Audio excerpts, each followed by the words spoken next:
Hello नमस्कार दोस्तों, Harshali academy channel में एक बार फिर आपका हार्दिक स्वागत है। हमारे आज के इस वीडियो में हम रीजनिंग के 10 अति महत्वपूर्ण प्रीवियस ईयर क्वेश्चंस के बारे में डिस्कस करेंगे। हमारे वीडियो में हमने एसएससी एमटीएस जुलाई 2022 के प्रश्न आज लिए हैं।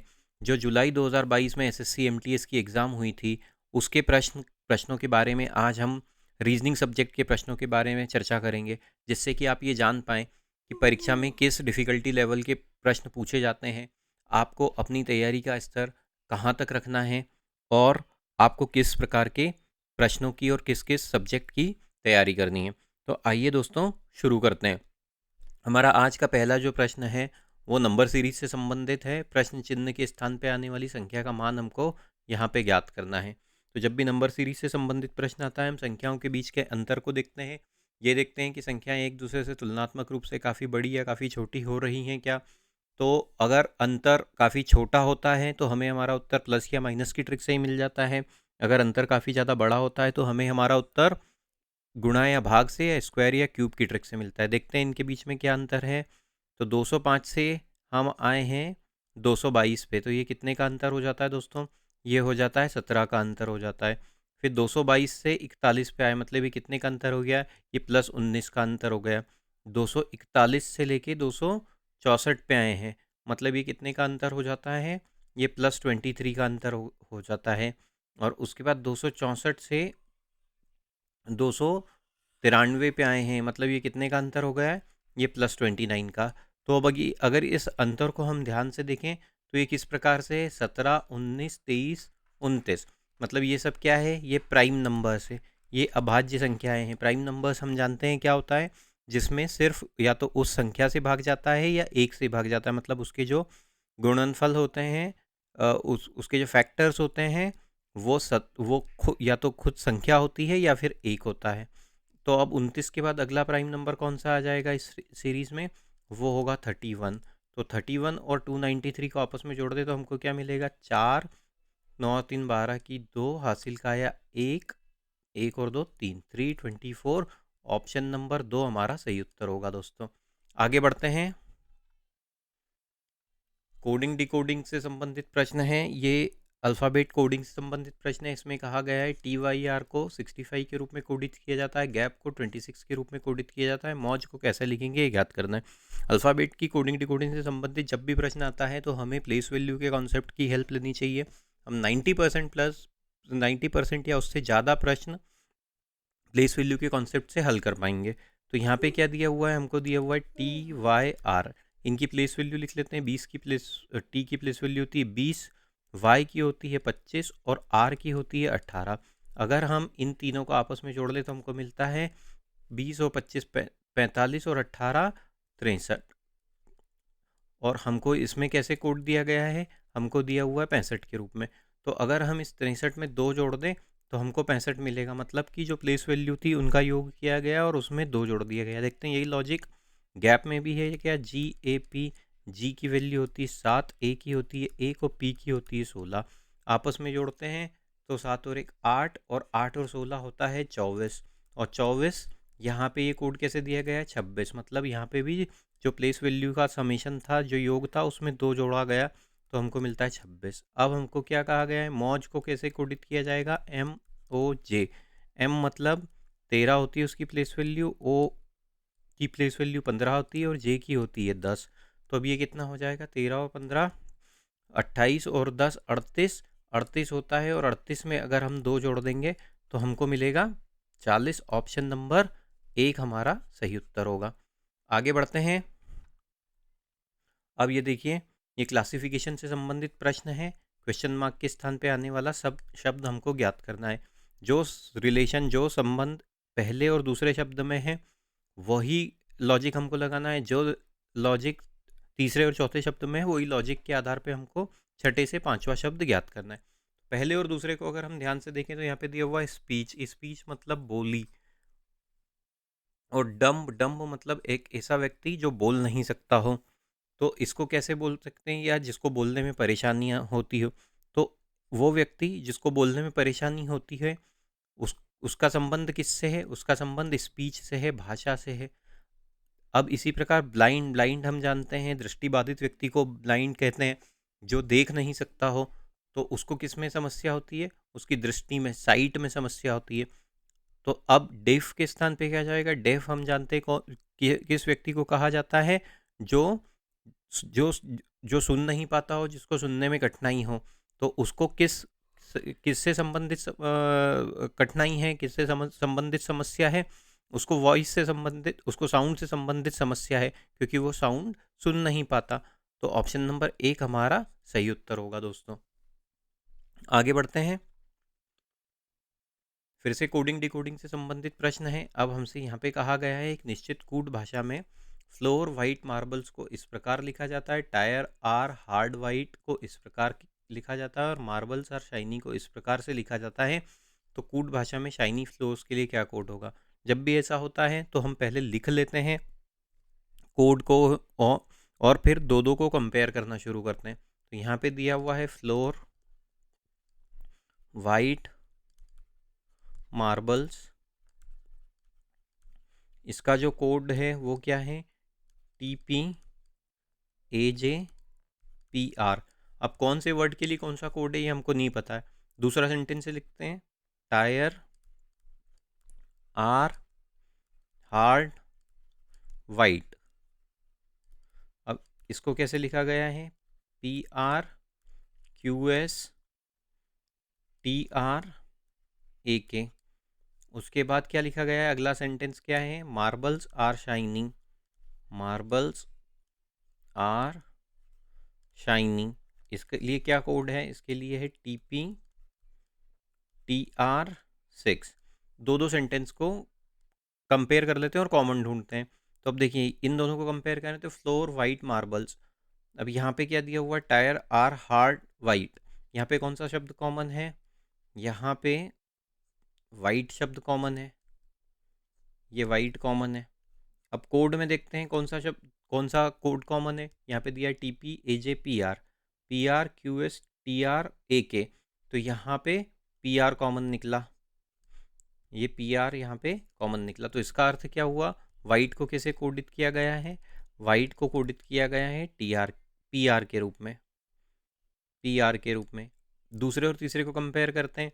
अब देखिए यहाँ पे टायर आर हार्ड वाइट, यहाँ लिखा हुआ है मार्बल्स आर शाइनिंग, तो यहाँ पे सिर्फ R कॉमन निकला, तो ये R देख लेते हैं। कोड में देख लेते हैं, PRQSTRAK TPTR6, मतलब यहाँ पे TR कॉमन निकला। तो इसका अर्थ क्या हुआ, इसका अर्थ ये हुआ कि R के लिए कौन सा कोड यूज़ किया गया है, ARER के लिए TR कोड यूज़ किया गया है। अब पहले और तीसरे को कंपेयर कर लेते हैं दोस्तों, पहले और तीसरे को, floor white marble, marbles are shiny, marble यहाँ पे कॉमन निकला है तीसरे में और पहले में। कोड में देख लेते हैं, TPAJPR TPTR6, मतलब यहाँ पे TP निकला, ये देखिए ये TP आया। तो अब इसका अर्थ क्या हुआ, मार्बल्स के लिए कौन सा कोड यूज़ किया गया है इस कोड भाषा में, मार्बल्स के लिए TP यूज़ किया गया है। अब हमसे क्या पूछा है, शाइनी फ्लोर के लिए क्या, शाइनी फ्लोर के लिए क्या कूट है। अब आखिरी वाले को देखते हैं, आखिरी वाले सेंटेंस में शाइनी बच रहा है और यहाँ पे दो कोड भी चले गए हैं, तो शाइनी के लिए कौन सा कोड हो जाएगा, क्योंकि सिर्फ शाइनी बच रहा था, तो शाइनी के लिए 6 कोड हो जाएगा। अब फ्लोर्स में देख लेते हैं, फ्लोर्स कहाँ पे है, फ्लोर ये रहा, इसमें पहले वाले में 2 के लिए कोड हो गया था और एक बच रहा था, वो क्या था, AJ, और इधर क्या बच रहा है, फ्लोर। तो फ्लोर के लिए क्या लिख देंगे हम, फ्लोर के लिए लिख देंगे AJ। तो शाइनी फ्लोर के लिए क्या हो जाएगा, शाइनी फ्लोर के लिए 6AJ या AJ6, क्योंकि आगे पीछे तो लिखा ही हुआ है। तो ऑप्शन नंबर 3 हमारा सही उत्तर हो जाएगा दोस्तों। आगे बढ़ते हैं। अब ये जो प्रश्न है मैथमेटिकल ऑपरेशन से संबंधित प्रश्न है। क्या कहा गया है, समीकरण को सही बनाने के लिए समीकरण में कौन से चिन्हों को आपस में बदलना चाहिए। इस समीकरण को सही बनाना है और हमको 2 चिन्हों को आपस में बदलना है जो ऑप्शन में दिए हुए हैं। तो जब भी ऐसे प्रश्न आते हैं, इसके लिए एक शॉर्ट ट्रिक ये होती है दोस्तों कि बड़े और छोटे नंबर को कंपेयर करना चाहिए और एक दूसरे के मल्टीपल देखना चाहिए। जैसे 31 और 14 को देखें तो एक दूसरे के मल्टीपल नहीं है, मतलब 14 के पहाड़े में 31 कभी भी नहीं आता है। फिर 14 और 9 को देखें तो ये भी एक दूसरे के मल्टीपल नहीं है, लेकिन 3 और 6 एक दूसरे के मल्टीपल हैं। तो जब भी मल्टीपल आए एक दूसरे के बिल्कुल पास पास, तो हमें ये कोशिश करनी चाहिए कि बड़ी वाली संख्या के बाद में डिवाइड का, भाग का चिन्ह आ जाए। मतलब कि जैसे यहाँ पे दिया हुआ है 3 और 9, 9 और 3 दिया हुआ है, तो हमको पता है ये एक दूसरे के 3 का मल्टीपल 9 है, तो हमको बड़ी संख्या के बाद में डिवाइड लाने की कोशिश करनी चाहिए, जिससे क्या होगा कि हम इस संख्या से इसको काट सकें और समीकरण बहुत तेज़ी से हल कर सकें। तो यहाँ पे देखें तो प्लस के स्थान पे हमको डिवाइड लाना है। प्लस के स्थान पे डिवाइड लाने का ऑप्शन कौन कौन सा है, आप सीधे ऑप्शंस पे चलते हैं। ये तो हमने बैकग्राउंड कर लिया, हमारी अंडरस्टैंडिंग थी, शॉर्ट ट्रिक थी। अब प्लस के स्थान पे डिवाइड लाना है, मतलब डिवाइड और प्लस आपस में इंटरचेंज होना चाहिए। वो किस ऑप्शन में हो रहे हैं, इसमें हो रहे हैं। तो अब इसको ऐसे लिख लेते हैं अपन इंटरचेंज करके, 31 डिवाइड की जगह आ जाएगा प्लस 14 गुणित 9 और डिवाइड बाय 3 माइनस 7, और देखते हैं इसका मान 66 आता है क्या। अब यहाँ पे बॉडमेज नियम लगा देते हैं, सबसे पहले डिवाइड कर देंगे, 3 एकम 3, 3 तिया 9, तो ये क्या हो जाएगा 31 धन 14 गुणित 3 माइनस 7 बराबर 66। 14 में अगर हम 3 जोड़ दें तो हमको 3 का गुणा कर दें मिलता है 42, 42 और 31 को जोड़ दें तो हमको मिलता है 73, और 73 में से अगर 7 घटा दें तो हमको मिलता है 66, मतलब 66 इज इक्वल टू 66। पहला ऑप्शन ही हमारा सही उत्तर हो जाएगा दोस्तों। तो ये शॉर्ट ट्रिक के साथ हम हमारा महत्वपूर्ण समय बचा सकते हैं।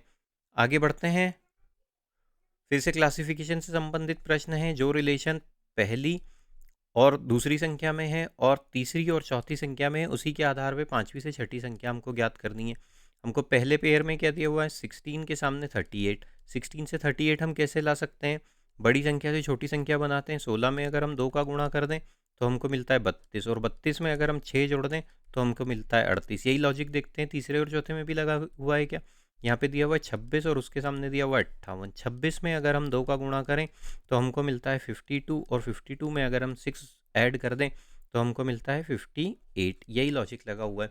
37 के सामने कौन सी संख्या आएगी ये हमको ज्ञात करना है। 37 में 2 का गुणा कर दें तो हमको मिलता है 74, और 74 में अगर हम 6 जोड़ दें जैसे कि इन दोनों में जोड़ा गया था तो हमको मिलता है 80। ऑप्शन नंबर 4 हमारा सही उत्तर होगा।